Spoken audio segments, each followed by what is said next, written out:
bahasa yang lain, dengarkanlah firman Allah banyak-banyak. Jangan dengarkan musik, gitu ya. Walaupun jadi ada orang mengatakan musik, ya, ada yang mengatakan mubah sepanjang itu tidak melenakan kita, sepanjang itu tidak kemudian membawa kita kepada kemaksiatan. Tetapi kayaknya sulit ya, sulit. Kalau biasa mendengarkan musik, kira-kira mendengarkan ayat Al-Quran, lezat mana ya? Dan ketika mendengarkan musik kita bisa godek-godek, gitu ya. Ketika mendengarkan ayat Al-Quran malah ngantuk tidur. A'udzu billahi minasy syaithanir rajim. Bismillahirrahmanirrahim. Bismillahirrahmanirrahim. Assalamualaikum warahmatullahi wabarakatuh. Alhamdulillah wa syukrulillah wa la hawla wa la quwata illa billahil aliyyil azim. Rabbi shrah li sadri wa yassir li amri wahlul 'uqdatam min lisani yafqahu qawli, amma ba'du. Puji syukur senantiasa kita panjatkan hanya kepada Allah atas setiap nikmat yang mustahil bagi kita untuk menghitung-hitungnya. Wabil khusus nikmat iman dan kehidupan, sehingga kita bisa bersua, berhimpun di dalam satu majelis yang insya Allah diberkahi ini. Salawat dan salam semoga senantiasa terlimpah curahkan kepada uswah hasanah kita Rasulullah Muhammad sallallahu alaihi wasallam, atas setiap sunnah yang ditinggalkan buat kita untuk memandu kehidupan kita menuju kehidupan yang lebih tercerahkan. Bapak Ibu, izinkan saya untuk kali ini ya mengaji kitab lain ya, selain Nasaihul Ibad gitu ya. Ya, ngaji kitab Bidayatul Hidayah yang ditulis oleh Imam Al-Ghazali. Nah, saya bacakan dulu kitabnya. Bismillahirrahmanirrahim. Ya, Al-Qismus Tsani Al-Qawlu Fijtinabil Ma'asi. Ya. Jadi kita ambil di bagian yang kedua dari kitab Bidayatul Hidayah ini tentang perbincangan fi ijtinabil ma'asi. Perbincangan tentang bagaimana kita menjauhi maksiat ya. Jadi ini masih ada korelasinya dengan ya kajian-kajian di kitab Nasaihul Ibad. Kita masih ingat bahwa ketaatan kepada Allah ya, itu ada dua bagian ya. Di antaranya adalah meninggalkan maksiat. Nah, ini kita baca saja. Bismillahirrahmanirrahim. I'lam, ya, ketahuilah, annad-dina syatrani. Sesungguhnya agama itu memiliki dua bagian. Ya. Ahaduhuma, salah satunya adalah tarkul ma'asi, meninggalkan maksiat. Al-ma'asi jamak min maksiyah. Ya, meninggalkan kemaksiatan. Wal akharu, dan satu lagi fi'lu ta'at, yaitu tindakan ketaatan atau melaksanakan ketaatan. Sebagaimana kita pahami bahwa definisi ya taat yang paling populer itu adalah ya imtisalul awamir wajtinabun nawahi. Imtisalul awamir itu berarti melaksanakan perintah-perintah Allah, wajtinabun nawahi, dan menjauhi larangan-larangan Allah Subhanahu wa taala. Nah ini. Imam Ghazali mengatakan yang pertama tarkul ma'asi, wal akharu, dan satunya lagi fi'lut ta'at. Ya. Melaksanakan ketaatan. Nah, wa tarkul manahi huwal asyaddu. Dan meninggalkan al-manahi jamak min ya apa? Al-manhiyah, larangan-larangan, huwal asyaddu, itu lebih berat ya. Jadi agama itu memiliki dua bagian, meninggalkan maksiat dan mengerjakan ketaatan. Menurut Imam Al-Ghazali, meninggalkan maksiat itu lebih berat, luwe abot, ya. Ninggalno maksiat tinimbang ngelaksanakan taat, artinya melaksanakan perintah. Ya, tentu mungkin tiap orang bisa berbeda ya. Secara umum begitu. Fatta'atu yakdiru 'alaiha kullu ahadin. Ya. Karena ketaatan itu yakdiru 'alaiha kullu ahad. Ya. Yakdir mampu 'alaiha melaksanakannya kullu ahadin setiap orang. Ya. Jadi melaksanakan ketaatan itu hampir setiap orang bisa melakukannya. Wa tarkus syahawat, sedangkan meninggalkan hal-hal yang disenangi oleh syahwat kita, la yaqdiru alaihi, tidaklah mampu melaksanakannya illa siddiqun, kecuali orang-orang yang benar. As-siddiqun jamak min siddiq, orang yang benar, orang yang jujur, ya. Abu Bakar as-siddiq, ya. Orang yang betul-betul bisa berpegang kepada kebenaran.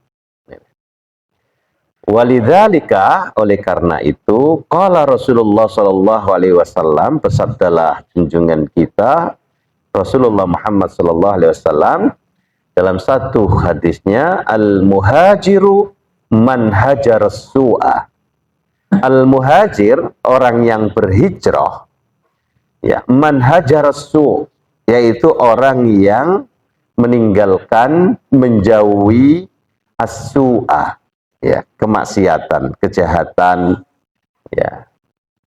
Wal mujahidu, sedangkan orang yang berjihad, mujahid, manjahada hawahu, orang yang mampu, ya, memerangi hawa nafsunya. Ya, di dalam satu hadis disebutkan begitu. Jadi konteks hari ini saya kira hadis ini kontekstual kapanpun ya. Karena muhajir itu tentu dalam konteks tertentu adalah orang yang berpindah dari satu tempat ke tempat yang lain. Seperti hijrahnya Nabi dan kaum muslimin dari Makkah ke Madinah.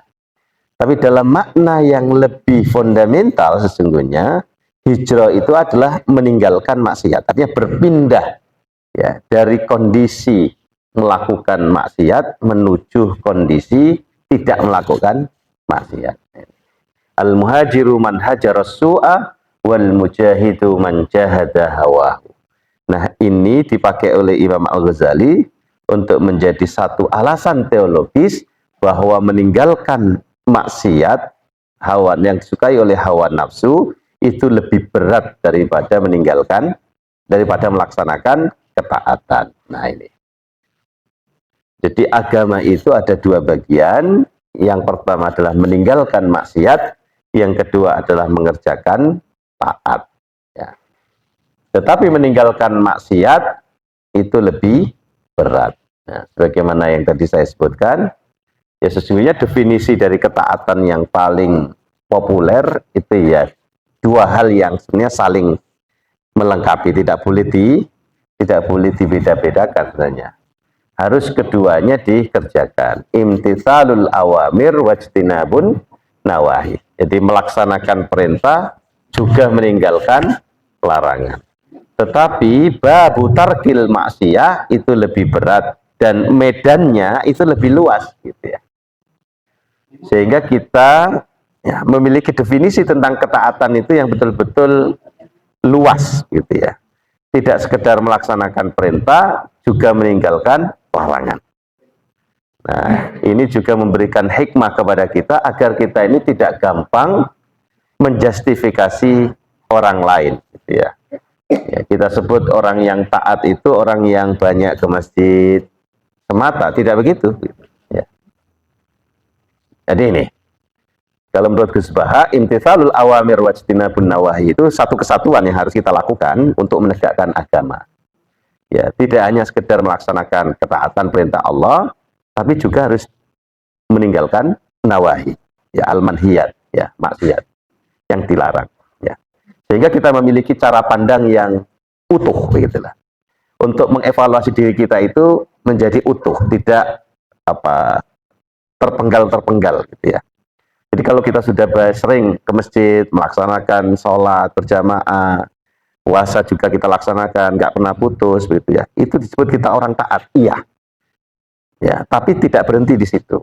Ya, karena apalah arti semua itu kalau kita tidak mampu meninggalkan maksiat.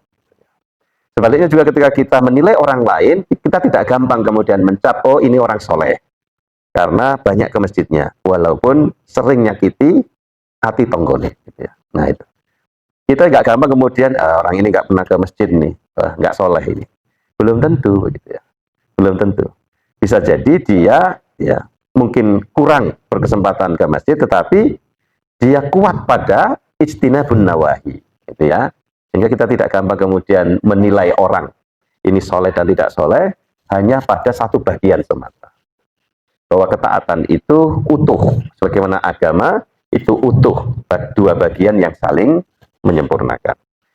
Nah, meninggalkan maksiat itu asyaddu, lebih sulit daripada mengerjakan taat menurut Imam Al-Ghazali tadi. Karena hanya orang-orang yang benar, yang benar-benar mampu untuk berhijrah adalah dia yang mampu meninggalkan kemaksiatan. Dan orang-orang yang benar-benar berjihad adalah dia yang mampu memerangi hawa nafsunya. Kita ingat ya, ketika suatu ketika kaum muslimin pulang dari perang Badar gitu ya, yang begitu dahsyat gitu. Ya inilah Allah itu memang kadang-kadang menguji kita itu begitu ya. Jumlah kaum muslimin di perang Badar itu hanya 300-an, melawan kaum kafir Quraisy jumlahnya 1000-an. Tetapi kaum muslimin bisa memenangkan pertempuran hebat itu. Ya. Tetapi ketika perang, apalagi ya, perang Uhud juga ada perang satu lagi yang jumlah kaum muslimin itu besar sekali. Ya, ketika mereka merasa pede bisa memenangkan itu karena jumlahnya yang besar, justru kalah. Nah inilah Allah yang membuat itu agar kita menjadi selalu waspada bahwa ada rahmat Allah di situ. Ya, kita tidak boleh kemudian ya apa istilahnya lupa diri, angkuh dan sebagainya, merasa diri ini kuat karena jumlahnya besar, lalu kemudian meremehkan. Ya, akibatnya malah kalah. Ya. Tetapi ketika jumlah kita kecil, kamin fiatin qalilatin ghalabat fiatan ya katsiratan biiznillah. Ketika jumlah kita kecil tetapi punya semangat yang luar biasa, niatnya, orientasinya berjihad itu betul-betul lillahi kalimatillah, menang gitu ya. Nah ini. Nah itulah Allah yang membuat ya. Ada satu ujian berumat dilema seperti itu gitu ya. Ya, oleh karena kita selalu waspada itu penting gitu ya. Di perang Uhud juga demikian. Di awal-awal peperangan merasa sudah di atas angin gitu ya. Lupa daratan gitu ya. Para penjaga Bukit Uhud yang diperintahkan oleh Rasulullah untuk tetap tidak boleh meninggalkan tempat melihat banyak ghanimah yang berada di lembah itu, ya banyak pasukan kaum kafir Quraisy yang sudah terkalahkan, terbutakan ya matanya, sehingga kemudian meninggalkan amanah yang diberikan oleh Rasulullah untuk berebut ghanimah. Nah, lalu kemudian pasukan Khalid bin Walid yang waktu itu masih belum Muslim, ya ternyata itu bagian dari strateginya ya. Lalu kemudian dari belakang Bukit Uhud menyerbu. Nah ini lagi-lagi hawa nafsu ya yang lebih kuat menjadi musuh utama gitu ya. Nafsu karena sudah tertarik dengan ghanimah tadi. Nah ini. Maka orang yang benar-benar hijrah ya dalam konteks yang lebih substantif itu adalah dia yang mampu meninggalkan kemaksiatan.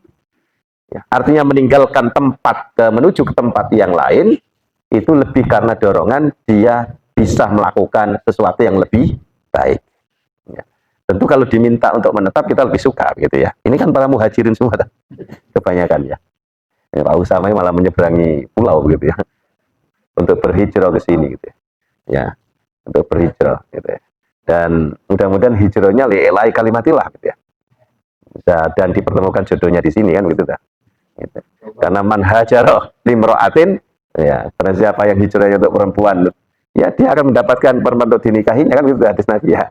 Nah ini. Tapi kalau hijrahnya untuk lillahi ta'ala li talabil ilmi ya sekaligus dikasih istri oleh Allah kan gitu ya. Ya, jadi dapat ijazah sekaligus ijab sah gitu. Nah, kayak saya juga gitu ya. Oke, Bapak Ibu yang dirahmati Allah Subhanahu wa taala, kita lanjutkan.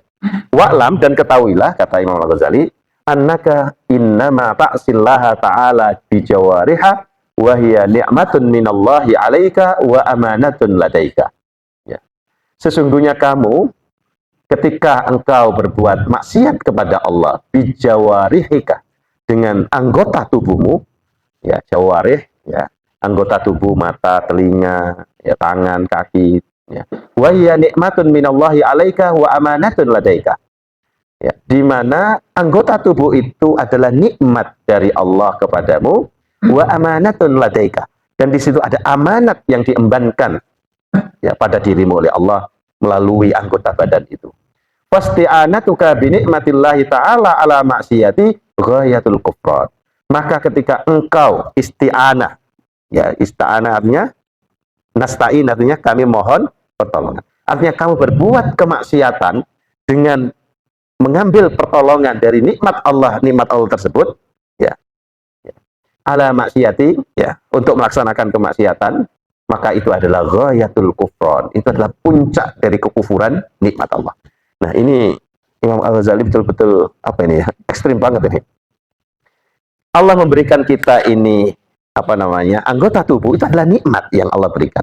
Kok kemudian kita pakai untuk berbuat maksiat, itu kan berarti kita mengkufuri nikmat Allah itu. Bahkan itu disebut sebagai puncak kekufuran. Ya, ini Imam Ghazali ini bahasanya ghayatul kufran. Ya, bukan pakai kata kufur. Kalau kufur satu kekufuran, tapi ini jamak kufran. Ya, puncaknya kekufuran. Nah, ini.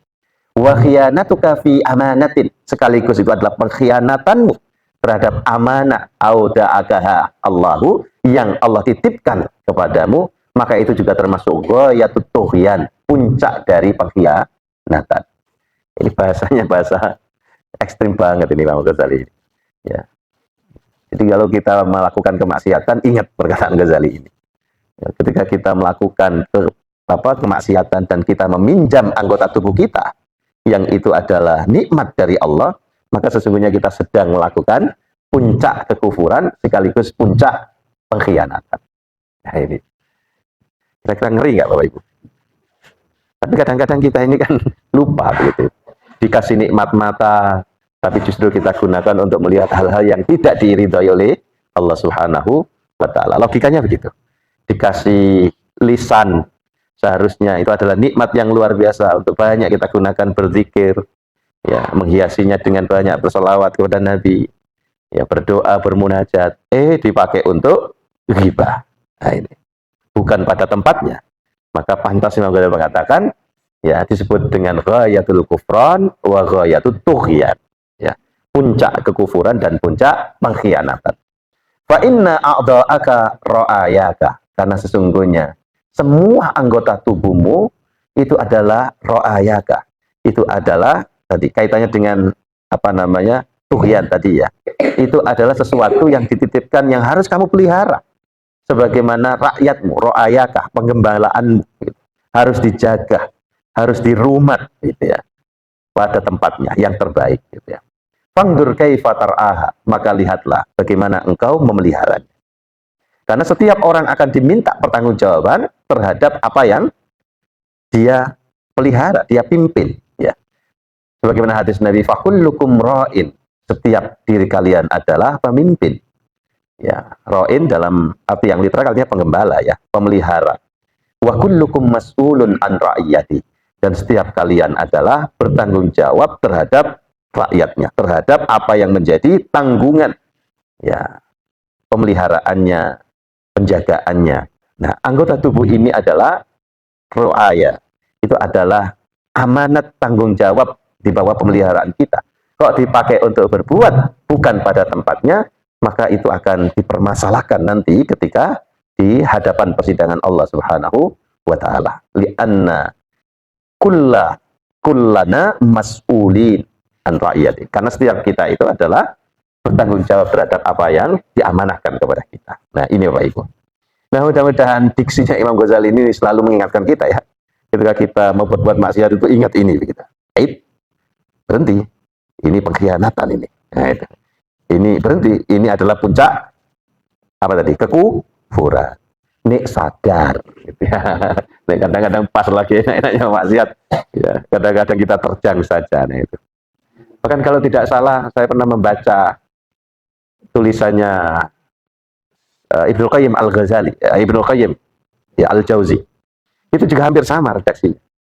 Ya, hampir sama. Bahwa ketika kita berbuat maksiat dengan menggunakan seluruh anggota tubuh kita, maka itu sama halnya saat kita bermaksiat itu kita sedang mengkufuri adanya Allah Subhanahu wa taala. Mengkufuri itu berarti menutup, mengcover, meniadakan Allah. Padahal di antara iman kita itu adalah bahwa Allah selalu mengawasi kita. Allah selalu meliputi setiap kondisi kita. Dimanapun kita berada, maka ada Allah di situ. Nah, kok kita kemudian melakukan kemaksiatan kepadanya, kita sadar bahwa Allah melihatnya, tetap kita melakukannya, itu pengkhianatan.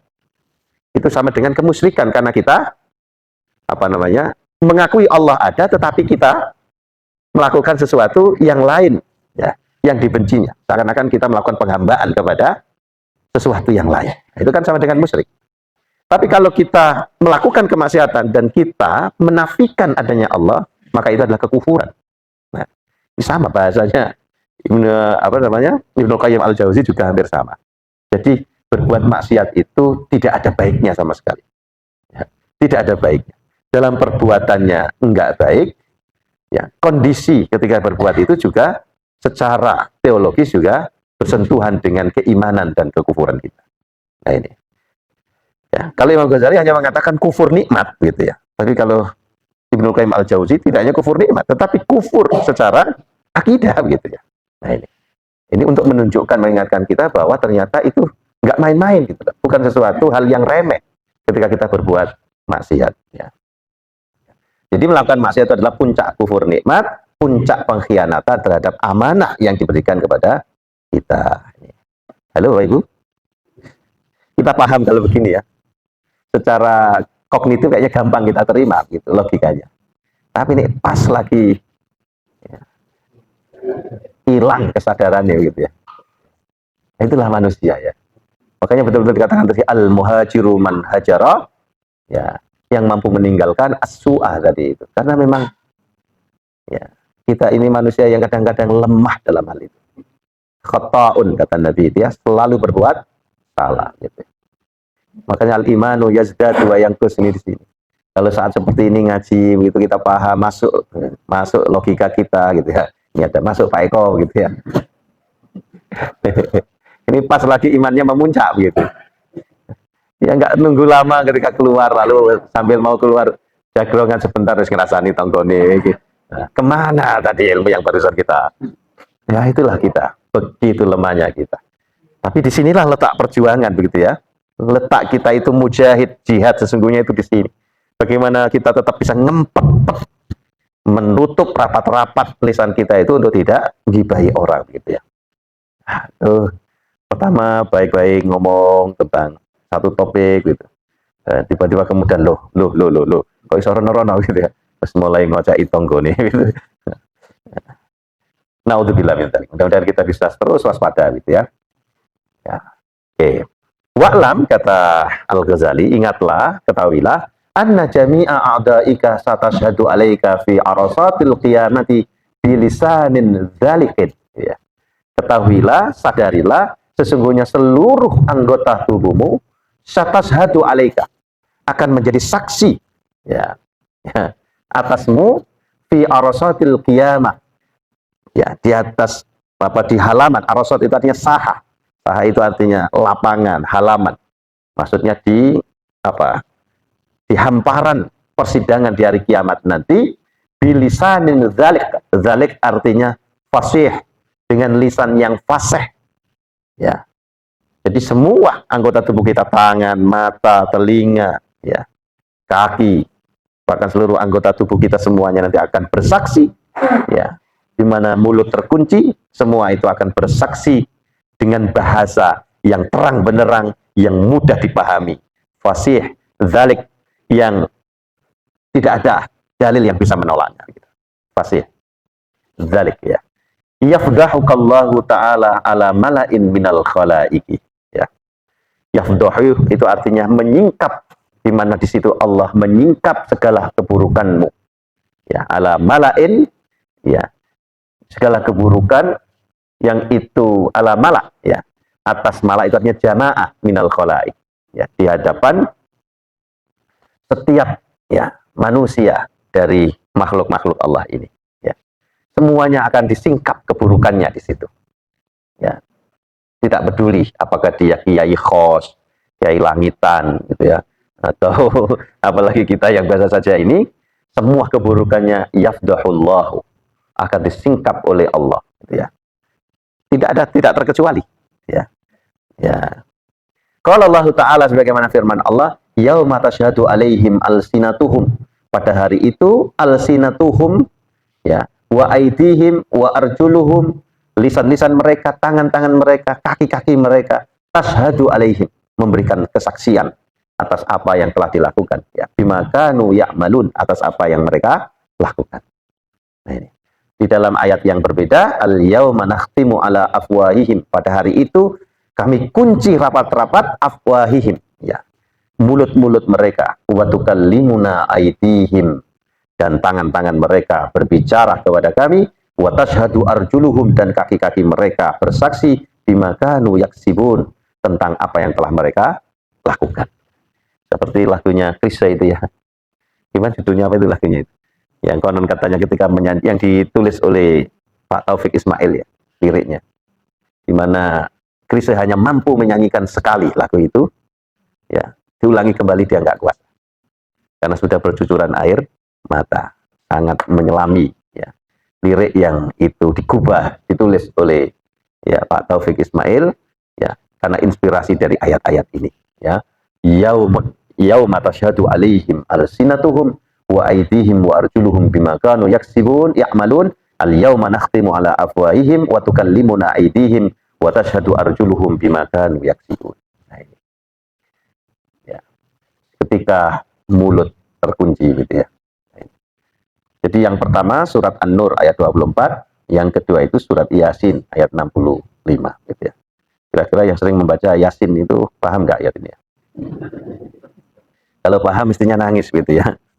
Ya. Al-yauma nakhtimu ala afwahihim wa tukallimuna aydihim wa tashhadu arjuluhum bima kanu yaksibun. Mudah-mudahan ayat-ayat ini selalu kita ingat, Ibu, ya. Jika ketika kita mau berbuat maksiat itu, oh, ya, langsung begitu, stop, ya. Ya, dan itu bagian dari ketaatan fi babi tarkil maksiat. Jadi kita bisa membangun ketaatan itu dengan cara apa? Dengan cara berhenti, ya. Ternyata berhenti itu cara, gitu ya. Ya, diem, ya. Ketika mau melakukan, sudah di ujung, tiba-tiba kemudian kita meninggalkan. Jadi ternyata meninggalkan itu juga merupakan bagian dari cara kita membangun ketaatan, yaitu meninggalkan maksiat. Seperti Nabi Yusuf itu loh. Ya, saya nggak yakin kalau bapak-bapak termasuk saya ini dihadapkan pada kondisi seperti Nabi Yusuf, begitu ya. Ya, wis dikunci, ayu, gitu ya. Opo jal. Lalu kemudian akalnya mencari-cari alasan. Ini kan terpaksa, aku nggak kuasa, gitu. Wis ini darurat, lalu pakai hukum usul fikih, ya, ad-daruratu tubihul mahdurat, kemudian begitu. Itu kan rasionalisasi, cari-cari alasan, gitu ya. Nah, tapi nyatanya Nabi Yusuf kan mampu karena mendapatkan rahmat dari Allah Subhanahu wa Ta'ala. Nah, itu jadi membangun ketaatan dengan, ya, tarkul maksiat. Kita lanjutkan. Fahfad jami'a badanika, maka jagalah, peliharalah seluruh anggota tubuhmu, wa khususan a'dha'aka sab'ah, khususnya anggota tubuh yang 7 jumlahnya. Kalau orang Jawa itu apa namanya, Pak? 7 apa? 7 apa 9 ya? 7 apa sih, saya kok lupa, biasanya dalang-dalang gitu ya. Ini orang Muhammadiyah nggak begitu familiar dengan, ya, anggota tubuh yang 7 kemudian disimbolkan dengan apa itu? Ya. Fa inna jahannama laha sab'atu abwabin, karena sesungguhnya neraka jahanam itu, kata Imam Al-Ghazali, laha memiliki sab'atu abwabin, 7 pintu masuk. Likulli babin minhum juz'un maksumun.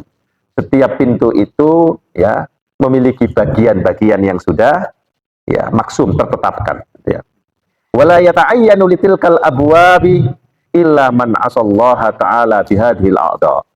Dan tidaklah setiap pintu itu bisa dimasuki, ya, secara jelas, kecuali man aso, kecuali oleh mereka yang berbuat maksiat bihadil a'da, dengan anggota tubuh yang 7 ini.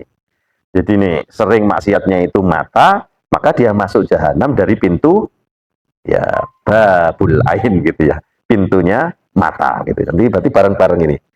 Loh, kok ketemu di sini? Antri mau masuk pintu mulut begitu. Ini sering kita semua ini gitu ya. Loh, kok ketemu pintu mata ini? Berarti mbiyen matanya plerak gitu ya. Jadi begitu ya. Ya, tentu naudzubillah min dzalik, kita terhindar dari begitu ya. Ketika kita sekarang tertawa-tawa, nanti reuni di depan pintu itu. Jangan-jangan begitu. Wahia al-ainu, ya, pintu itu adalah al-ain, mata, wal udhun, telinga. Jadi 7 anggota tubuh itu yang harus betul-betul khususnya ini harus kita jaga adalah mata, wal udhunu, telinga, wal lisanu, ya, ya, al-lisan, ya, itu arti bahasa lainnya al-cangkemmu gitu ya. Nah itu mulut kita, wal batnu, perut kita, wal farju, yang ada di bawah perut kita gitu ya, wal yadu, tangan, wal rijlu, dan kaki. Jadi 7 bagian tubuh yang nanti itu akan menjadi pintu masuk ya ke dalam neraka jahanam. Maka harus kita jaga ya dengan kuat. Jadi mata, telinga, lisan, perut, ya, alat kemaluan gitu ya, wal ya, tangan, dan kaki gitu. Nah, ini amal ainu fa innama khuliqat laka litahdiya biha fid dzulumat. Sedangkan mata ini sesungguhnya dia diciptakan untukmu agar bisa ya menunjukkan dirimu fid dzulumat, di dalam kegelapan. Dia mestinya menjadi menjadi penunjuk jalan gitu. Wa tasta'ina biha fil hajat, dan engkau memanfaatkannya untuk memenuhi hajat-hajatmu gitu. Wa tanzuru biha ila ajaibi malakutil ardi was samawat, dan engkau melihat dengan mata itu segala keajaiban-keajaiban penciptaan Allah yang ada di bumi dan di langit. Wa ta'tabiru bima fiha minal ayat, dan dengan mata itu engkau bisa mengambil ibrah, pelajaran ya dari tanda-tanda keagungan Allah Subhanahu wa taala. Itu fungsi diciptakannya mata sesungguhnya, kata Imam Al-Ghazali. Fahfatha an salasatin, maka jagalah matamu an salasatin, dari 3 perkara ini.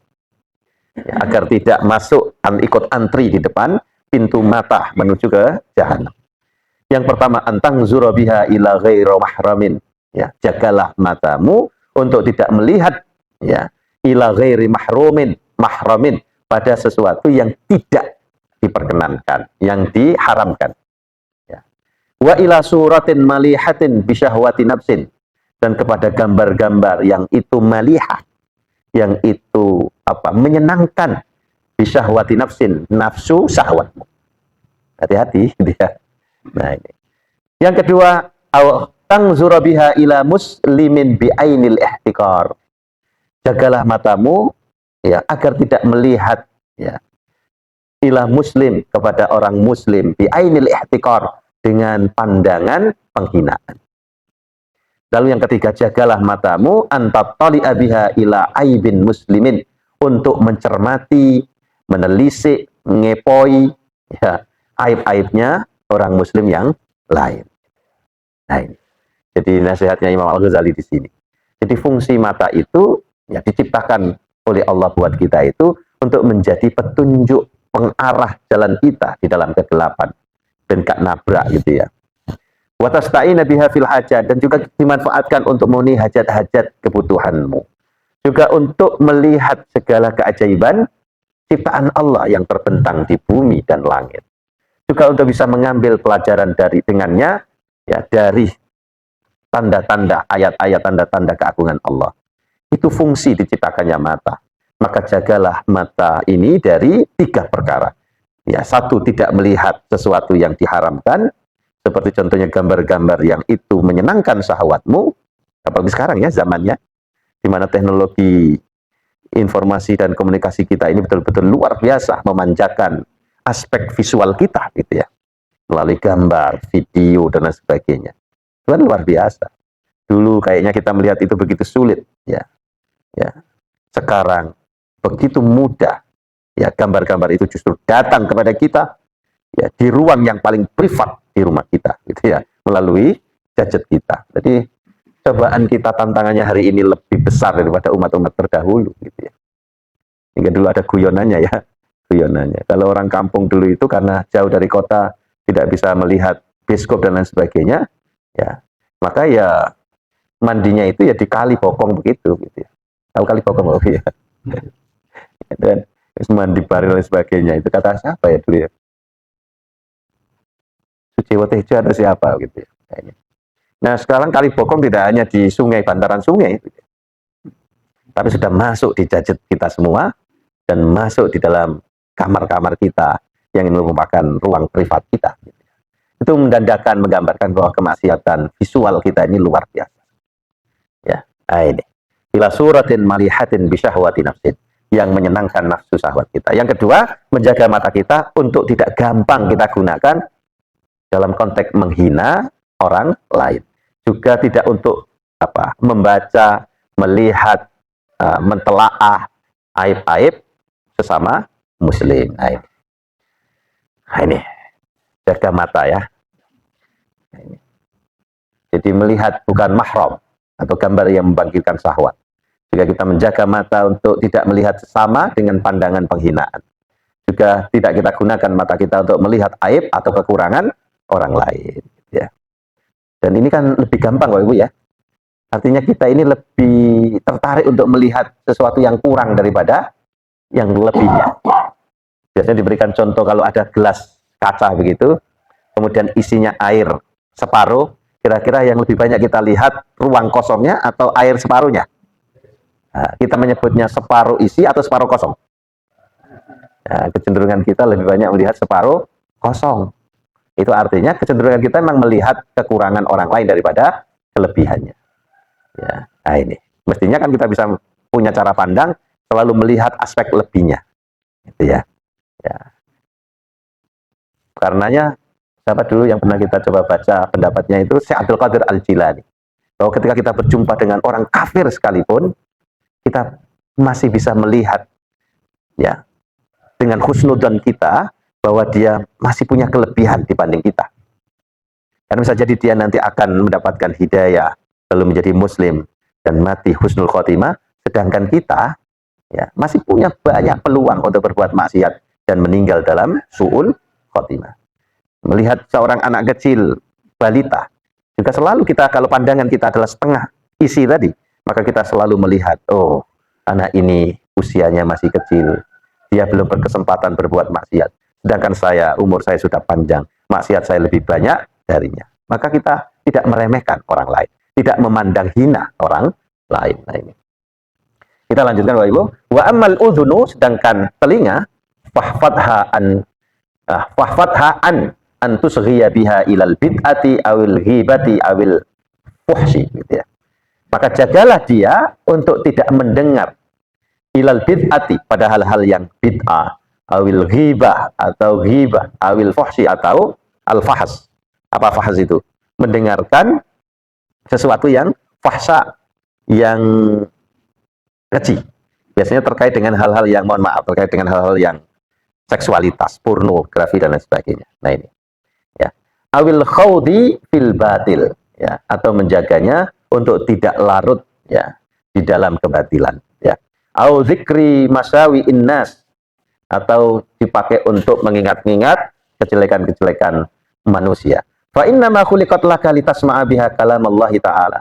Karena sesungguhnya, ya, telinga kita itu khuliqat, diciptakan laka bagimu, litasma'ah, untuk mendengar biha, dengan telinga tersebut, kalamallah, firman-firman Allah Ta'ala. Wa sunnata Rasulillah sallallahu alaihi wasallam, dan mendengarkan sunnah hadis-hadis Nabi sallallahu alaihi wasallam. Wa hikmata auliyaihi, dan untuk mendengarkan hikmah-hikmah dari para wali-wali Allah. Wa tatawassala biha ila istifadatil ilmi, dan engkau menggunakan mata itu, ya, ila istifadatil ilmi, untuk mengambil faidah dari banyak ilmu. Litanala bihal mulkal muqima wan na'imat daim, agar engkau bisa tanalah, mendapatkan dari mata, dari telinga tersebut, al-mulkal muqima wan na'imat daim, kenikmatan yang terus menerus.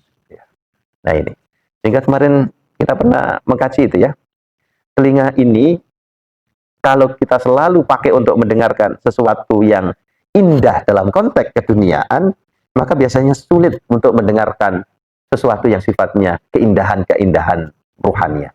Gitu ya. Kalau nggak salah Gus Bah itu ya, ketika engkau mendengarkan musik yang begitu indah mendayu-dayu gitu ya, maka ingatlah bahwa ada keindahan yang lebih hakiki, yaitu Allah Subhanahu wa Ta'ala. Dalam bahasa yang lain, dengarkanlah firman Allah banyak-banyak, jangan dengarkan musik gitu ya. Walaupun jadi ada orang mengatakan musik ya, ada yang mengatakan mubah sepanjang itu tidak melenakan kita, sepanjang itu tidak kemudian membawa kita kepada kemaksiatan. Tetapi kayaknya sulit ya, sulit. Kalau biasa mendengarkan musik, kira-kira mendengarkan ayat Al-Quran, lezat mana ya? Dan ketika mendengarkan musik kita bisa godek-godek gitu ya. Ketika mendengarkan ayat Al-Quran malah ngantuk tidur. Tapi kata Gus Dur, karena begitu nikmatnya begitu ya mendengarkan ayat Al-Quran sampai kita terlena, tertidur gitu ya. Wallahu a'lam ya. Silakan dipahami sendiri ya. Jadi ini telinga. Fa idza asghaita biha ila syai'in minal makari, maka jika engkau mendengar ya dengan telingamu ila syai'in pada sesuatu minal makari, yang itu dari hal-hal yang dibenci oleh Allah, sara makana laka alaika. Nah ini coba, ini diksinya, sara makana laka alaika, maka menjadilah makana laka, apa yang kamu miliki yaitu telinga tadi itu, alaika, menjadi bencana atasmu. Nah, ini bahasa Arab itu begitu. Sama halnya dengan diksi, kalau ada teman kita yang menikah, kita katakan apa Pak Ibu? Barakallahu laka wa baraka alaika. Apa bedanya itu? Laka dan alaika. Laka itu identik dengan kebaikan. Sedangkan alaika sesuatu yang bisa jadi itu tidak engkau senangi gitu ya. Ya, dalam tanda petik yang kau anggap itu kesialan gitu. Maka barakallahu laka, mudah-mudahan Allah memberikan keberkahan kepadamu melalui sesuatu yang baik yang engkau senangi gitu. Wa baraka alaika, dan mudah-mudahan Allah memberikan keberkahan juga alaika atas apa yang mungkin kamu anggap itu musibah, tidak baik. Padahal sesungguhnya di situ ada keberkahan di mata Allah. Artinya dalam senangmu Allah memberikan keberkahan, senang karena pernikahan, di atas ujian ya, yang itu mungkin akan muncul dalam pernikahanmu juga Allah memberikan keberkahan, aspek kebaikan dari itu semua. Maka barakallahu lak wa baraka alaik. Artinya senengmu juga berberkah, dukamu juga berberkah. Ya namanya pernikahan kan yang nggak seneng-seneng toh. Ya, oke. Jadi laka wa alaika. Maka soro makana alaika. Soro menjadilah makana laka, apa yang itu sudah diberikan kepadamu, yaitu telinga sebagai nikmat bagimu, alaika, itu menjadi bencana atasmu karena kemaksiatan yang dilakukan. Artinya mestinya itu nikmat, tetapi justru berbuah siksa karena dipakai untuk mendengar sesuatu yang makarih, yang dibenci oleh Allah.